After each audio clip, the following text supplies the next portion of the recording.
બાઇબલનું એક પુસ્તક છે ડેનિયલ, અને એમાં એક એવી ભવિષ્યવાણી છે જેના પર મતલબ સદીઓથી લોકો માથું ખંજવાળી રહ્યા છે. હા, એ 70 અઠવાડિયાની ભવિષ્યવાણી. બરાબર. આજે આપણી પાસે જે સ્ત્રોત છે તે આ ભવિષ્યવાણીના એક બહુ જ ચોક્કસ સવાલ પર ધ્યાન આપે છે. અને એ સવાલ છે કે આ 70 અઠવાડિયામાંથી પહેલા 69 અઠવાડિયા ક્યારે પૂરા થાય છે? હવે જુઓ, આ કોઈ સાધારણ કેલેન્ડરનો સવાલ નથી. ના, બિલકુલ નહીં. આખી ભવિષ્યવાણીની જે સમયરેખા છે એનો આખો આધાર આ એક બિંદુ પર ટકેલો છે. અને આપણા સ્ત્રોતો આના બે અલગ અલગ જવાબો આપે છે. તો આજે આપણે એ બંને જવાબો પાછળની દલીલો અને એનાથી શું ફરક પડે છે એ સમજવાનો પ્રયત્ન કરીશું. બિલકુલ. અને આ શરૂઆતનું બિંદુ નક્કી કરવું એટલા માટે જરૂરી છે કારણ કે તે પછીની દરેક ઘટનાને જાણે સાંકળની કડીઓની જેમ જોડે છે. હા, જો પહેલી કડી જ ખોટી જગ્યાએ હોય તો આખી સાંકળ વિખેરાઈ જાય. એટલે 69માં અઠવાડિયાનો અંત ક્યાં થાય છે એ આ ભવિષ્યવાણીના કોયડાને ઉકેલવાની ચાવી છે એમ કહી શકાય. તો ચાલો એ ચાવી શોધવાનો પ્રયત્ન કરીએ. આ ભવિષ્યવાણીનો પાયો એ 69 અઠવાડિયાની ગણતરી છે. પણ સ્ત્રોતો મુજબ એ ગણતરી ક્યાં પૂરી થાય છે એ બાબતે જ મતભેદ છે. તો પહેલા દૃષ્ટિકોણથી શરૂઆત કરીએ. તેઓ કઈ ઘટનાને અંતિમ બિંદુ માને છે? પહેલો જે દૃષ્ટિકોણ છે એ માને છે કે 69 અઠવાડિયાનો અંત પ્રભુ ઈશુના બાપ્તિસ્માની સાથે થાય છે. બાપ્તિસ્મા? હા, આનો આધાર ડેનિયલ 9.25 પર છે, જે કહે છે અભિષિક્ત જન એટલે સરદારના આવતા સુધી 7 અઠવાડિયા તથા 62 અઠવાડિયા થશે. એટલે કે કુલ 69 અઠવાડિયા. બરાબર. આ દૃષ્ટિકોણના જે સમર્થકો છે એમની દલીલ એવી છે કે જ્યારે ઈસુએ બાપ્તિસ્મા લીધું અને પવિત્ર આત્મા તેમના પર ઉતર્યા, એ જ તેમનો સત્તાવાર અભિષેક હતો. ઓકે, એટલે એ ક્ષણે તેઓ જગત સમક્ષ મસીહા તરીકે પ્રગટ થયા. ચોક્કસ. એટલે ભવિષ્યવાણી અહીં પૂરી થાય છે. એ સમજાયો. પણ જો બાપ્તિસ્મા એ 69 અઠવાડિયાનો અંત હોય તો પછી એના તરત પછીના શ્લોકમાં એટલે શ્લોક 26માં જે કાપી નંખાશેવાળી વાત આવે છે એનું શું? બરાબર. શું એ દૃષ્ટિકોણ આ ઘટનાને 69 અઠવાડિયાની સમયરેખાની બહાર મૂકે છે? એ થોડો અજુકતું નથી લાગતું? તમે બરાબર મુદ્દા પર જ આવ્યા છો. અને આ જ વાત આપણને બીજા દૃષ્ટિકોણ તરફ લઈ જાય છે. જે બીજો સિદ્ધાંત છે. હા, બીજો દૃષ્ટિકોણ કહે છે કે 69 અઠવાડિયાનો અંત પ્રભુ ઈસુના વધસ્તંભ પરના મૃત્યુ સાથે થાય છે. ઓકે. તેઓ ડેનિયલ 9.26 પર વધુ ભાર મૂકે છે, જે કહે છે 62 અઠવાડિયા પછી અભિષિક્ત જન કાપી નંખાશે. એટલે 69 અઠવાડિયા પછી? હા, 7 + 62. તેઓ કહે છે કે ભવિષ્યવાણી સ્પષ્ટપણે 69 અઠવાડિયા પછી કાપી નાખવાની વાત કરે છે. તેથી 69માં અઠવાડિયાનો અંત એ ઈસુના મૃત્યુની ક્ષણ છે, જે તેમના ધરતી પરના મિશનની પરાકાષ્ઠા હતી. એટલે કે આ બે દૃષ્ટિકોણ વચ્ચેનો તફાવત માત્ર એક ઘટનાનો નથી, પણ મસીહાના કાર્યની કઈ ક્ષણને સૌથી નિર્ણાયક ગણવી એ અંગેનો છે. શું તે તેમના જાહેર જીવનની શરૂઆત છે કે પછી તેમના બલિદાનની પરાકાષ્ઠા? હા, આ એક પાયાનો ધર્મશાસ્ત્રીય તફાવત છે. આ વાત મને થોડી મૂંઝવણમાં મૂકે છે. ડેનિયલનું પુસ્તક એક જ પ્રકરણમાં એક પછી એક આવતા શ્લોકોમાં અભિષિક્ત જનનું આવવું અને અભિષિક્ત જનનું કાપી નાખવું આ બંનેનો ઉલ્લેખ કરે છે. તો સ્ત્રોતો આ બે વિરોધાભાસી લાગતી ઘટનાઓનો મેળ કેવી રીતે બેસાડે છે? અહીં જ જુઓ, આ વિશ્લેષણની સૌથી રસપ્રદ વાત આલે છે. સ્ત્રોતો મુજબ ભલે તમે ગમે તે દૃષ્ટિકોણ સ્વીકારો, બાપ્તિસ્મા કે વધસ્તંભ, બંને એક સામાન્ય નિષ્કર્ષ પર પહોંચે છે. એમ? કયો નિષ્કર્ષ? નિષ્કર્ષ એ છે કે 69મું અઠવાડિયું પૂરું થયા પછી અને 70મું અઠવાડિયું શરૂ થતા પહેલા વચ્ચે એક ખૂબ લાંબો સમયગાળો છે. એક અંતરાલ? હા. સ્ત્રોતો આ સમયગાળાને અંતરાલનો સમયગાળો એટલે કે ગેપ પીરિયડ કહે છે, અને આ કોઈ નાનો વિરામ નથી, પણ એક આખું યુગ છે. અંતરાલનો સમયગાળો. આ ખ્યાલ રસપ્રદ છે. પણ શું એવું નથી લાગતું કે આ ભવિષ્યવાણીમાં એક એવી જગ્યા ભરવા માટે બનાવેલો સિદ્ધાંત છે જે મૂળ લખાણમાં કદાચ સ્પષ્ટ નથી? સારો પ્રશ્ન છે. મતલબ સ્ત્રોતો આ લગભગ 2000 વર્ષ લાંબા અંતરાલને કેવી રીતે યોગ્ય ઠેરવે છે? આ એક ખૂબ જ સારો પ્રશ્ન છે. સ્ત્રોતો આ અંતરાલને યોગ્ય ઠેરવવા માટે એવી દલીલ કરે છે કે ભવિષ્યવાણીનો સમય થંભી ગયો છે. કારણ કે તે મુખ્યત્વે ઇઝરાયલ સાથે સંબંધિત હતી. ઓકે. જ્યારે ઇઝરાયલે મસીહાનો અસ્વીકાર કર્યો ત્યારે ઈશ્વરીય ઘડિયાળ જને 69 અઠવાડિયા પર અટકી ગઈ અને એક નવો તબક્કો શરૂ થયો. અને આ નવો તબક્કો એટલે આ અંતરાલ. બરાબર. અને અહીં રસપ્રદ વાત એ છે કે સ્ત્રોતો આ અંતરાલના સમયગાળાને પેન્ટેકોસ્ટના સમયગાળા સાથે સરખાવે છે. પેન્થેકોસ્ટ, જે દિવસે ચર્ચનો જન્મ થયો. હા, એ જ. જે દિવસે પવિત્ર આત્માના આગમન સાથે વિશ્વાસીઓની એક વૈશ્વિક ખેતી શરૂ થઈ. તેથી સ્ત્રોત મુજબ આ આખો યુગ એ જ પેન્ટેકોસ્ટની ખેતીની મોસમનો વિસ્તાર છે. ખેતીની મોસમ, વાહ! આ રૂપક ઘણું બધું સ્પષ્ટ કરે છે. એટલે કે આપણે અત્યારે જે સમયમાં જીવી રહ્યા છીએ એ કોઈ નિષ્ક્રિય રાહ જોવાનો સમય નથી. ના, જરાય નહીં. પણ એક સક્રિય, હેતુપૂર્ણ ઉછેરનો સમયગાળો છે. આ ખ્યાલને થોડો વધુ વિસ્તારથી સમજાવશો? ચોક્કસ. સ્ત્રોતો આ રૂપકને ખૂબ જ સુંદર રીતે રજૂ કરે છે. તેઓ કહે છે કે પેન્ટેકોસ્ટના દિવસે જે પવિત્ર આત્માનું આગમન થયું તે પ્રારંભિક વરસાદ જેવું હતું. પ્રારંભિક વરસાદ, અર્લી રેન. હા, આ વરસાદે પહેલો પાક એટલે કે વિશ્વાસીઓના પ્રથમ ફળ તૈયાર કર્યા, જેનો ઉલ્લેખ રોમન્સ 8:23માં પણ છે. પણ જેમ ખેતીમાં પ્રારંભિક વરસાદ હોય તેમ લણણી પહેલા અંતિમ વરસાદ પણ જરૂરી હોય છે. બરાબર. જે પાકને સંપૂર્ણ રીતે પકવે છે. સ્ત્રોતો એવી દલીલ કરે છે કે આ અંતરાલના સમયગાળાના અંતમાં એક અંતિમ વરસાદ આવશે.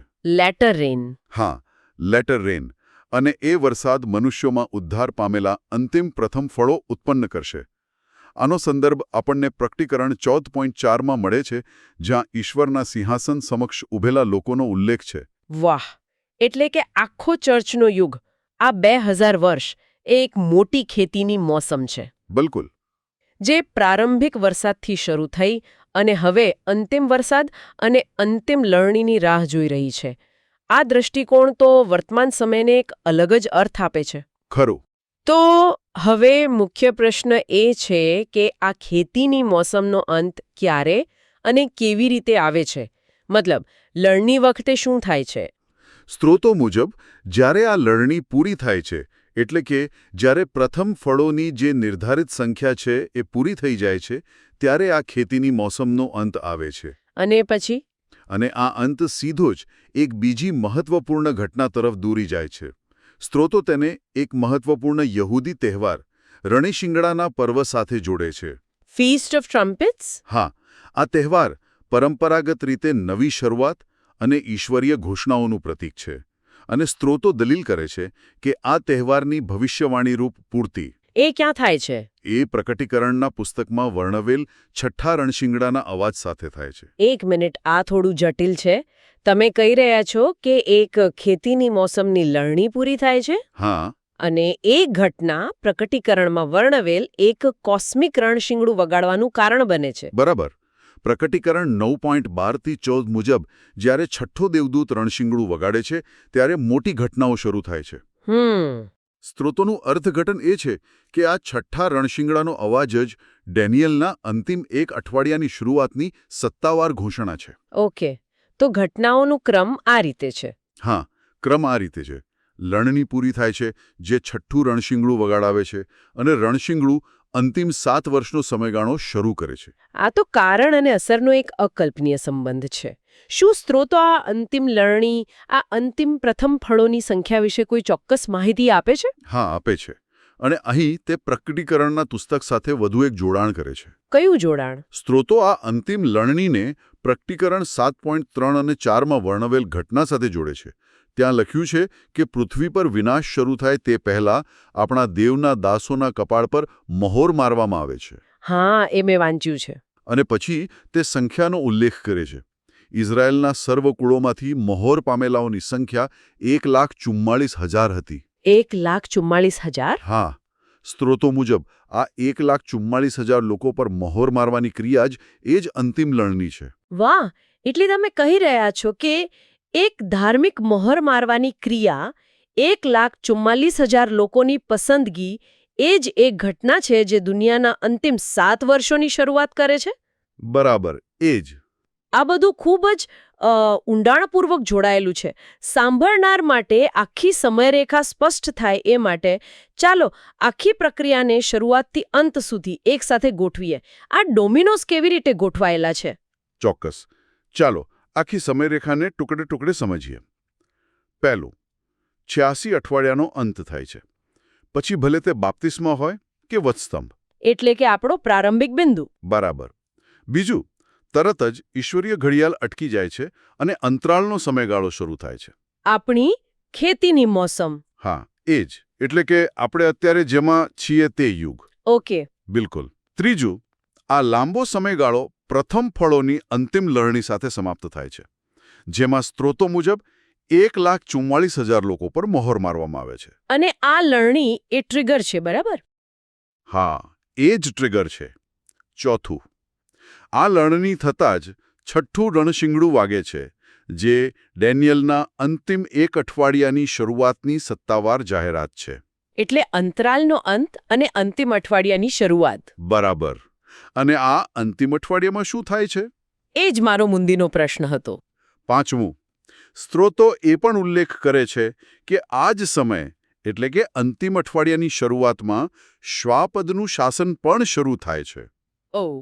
છઠ્ઠું, આ અંતિમ 7 વર્ષનો સમયગાળો પૂરો થાય છે, જેનાથી ડેનિયલના સંપૂર્ણ 70 અઠવાડિયા પૂર્ણ થાય છે. અને અંતે? અને સાતમું, અંતિમ પરિણામ. 70 અઠવાડિયા પૂર્ણ થયા પછી સ્ત્રોતો મુજબ 1000 વર્ષના રાજ્યની સ્થાપના થાય છે. ખરેખર આ તો ડોમિનોઝની રમત જેવું જ છે. 69માં અઠવાડિયાનો અંત અંતરાલને શરૂ કરે છે. હા. અંતરાલનો અંત લણણી લાવે છે. હા. લણણી રણશિંગડું વગાડાવે છે. અને રણશિંગડું અંતિમ સૌથી તીવ્ર અધ્યાયની શરૂઆત કરે છે. બધું એકબીજા સાથે સંપૂર્ણ રીતે જોડાયેલું છે. તો આજે આપણે ડેનિયલની ભવિષ્યવાણીના એક ખૂબ જ જટિલ પાસાને સમજવાનો પ્રયત્ન કર્યો. આપણે જોયું કે 59 અઠવાડિયાના અંત વિશે 2 મુખ્ય દૃષ્ટિકોણ છે, બાપ્તિસ્મા અને વધસ્તંભ. પણ સૌથી મહત્વની વાત એ છે કે સ્ત્રોતો મુજબ ભલે ગમે તે દૃષ્ટિકોણ સાચો હોય, બંને એક લાંબા અંતરાલના સમયગાળા તરફ દોરી જાય છે. ખરું. આપણે ખેતીની મોસમ અને પ્રથમ ફળોના શક્તિશાળી રૂપકને સમજ્યા, જે આજના યુગને એક હેતુપૂર્ણ સમયગાળો બનાવે છે. હા. અને આ સમગ્ર ચર્ચા આપણને એક ખૂબ જ ઊંડા પ્રશ્ન પર લાવીને મૂકે છે, જે ફક્ત ધર્મશાસ્ત્ર પૂરતો મર્યાદિત નથી, પણ આપણા રોજિંદા જીવન સાથે પણ જોડાયેલો છે. કયો પ્રશ્ન? આનાથી એક મહત્વપૂર્ણ પ્રશ્ન ઊભો થાય છે. જુઓ, આ સ્ત્રોતો વર્તમાન યુગને પ્રથમ ફળો ઉગાડવા માટેની ખેતીની મોસમ તરીકે રજૂ કરે છે. હા. જો આ ધર્મશાસ્ત્રીય માળખું સાચું હોય, તો આજે વિશ્વમાં બની રહેલી ઘટનાઓના હેતુ અને મહત્વ વિશે તે શું સૂચવે છે? શું આ રાજકીય ઉથલપાથલ, સામાજિક પરિવર્તન અને પર્યાવરણીય સંકટો માત્ર રેન્ડમ અર્થહીન ઘટનાઓ છે કે પછી તેને આ ઉછેર પ્રક્રિયાના ભાગરૂપે જોઈ શકાય છે? બરાબર. શું આ બધું અંતિમ લણણી તરફ દોરી જતી પ્રક્રિયાનો ભાગ હોઈ શકે છે? આ પ્રશ્ન કોઈને શું માનવું તે કહેતો નથી, પણ આ અમૂર્ત ધર્મશાસ્ત્રને આપણા વિશ્વ દૃષ્ટિકોણ સાથે જોડે છે અને વધુ વિચારવા માટે પ્રોત્સાહિત કરે છે.